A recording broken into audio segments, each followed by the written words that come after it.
Lampu bila nak murah, mungkin ini jenama yang kau boleh pertimbangkan sebab harga dia geng memang betul-betul murah. Assalamualaikum dan selamat sejahtera. Selamat datang ke video review sepintas bersama aku, Core Outdoor and Tactical, iaitu Badik lah.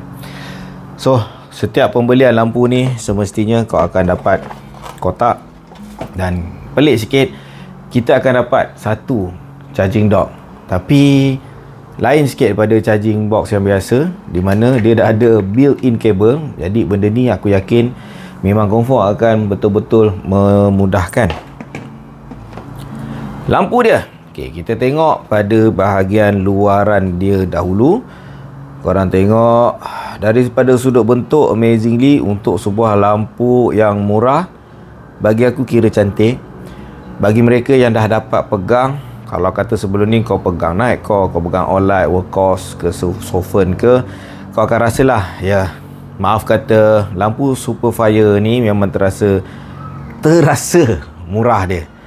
But then again, ya, kau bayar murah, kau takkan dapat kualiti barang yang tinggi, tapi masih lagi sedap untuk dipegang.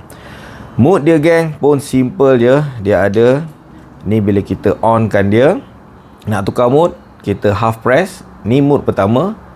Kedua, dia akan terang sikit. Ketiga, paling terang. Okey, yang terang ni pada pendapat korang macam mana? Cukup ke tak terang?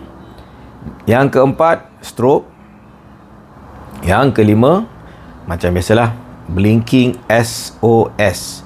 Dan bila kita tekan lagi sekali, dia kembali kepada mood yang paling malam. Overall, bagi aku, lampu ni aku boleh summarizekan, kalau korang dalam bajet dan sekadar nak mencari lampu, ya bolehlah korang pertimbangkan. Tetapi amaran keraslah kepada mereka yang memerlukan sesuatu yang berkualiti. Aku tak berani nak recommend lampu ni.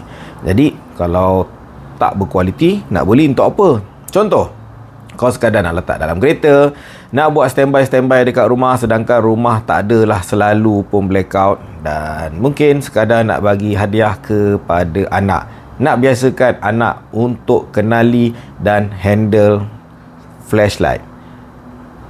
Alright guys, itu saja daripada aku Badik. Kalau ada apa-apa pendapat, pengalaman, letakkan di komen.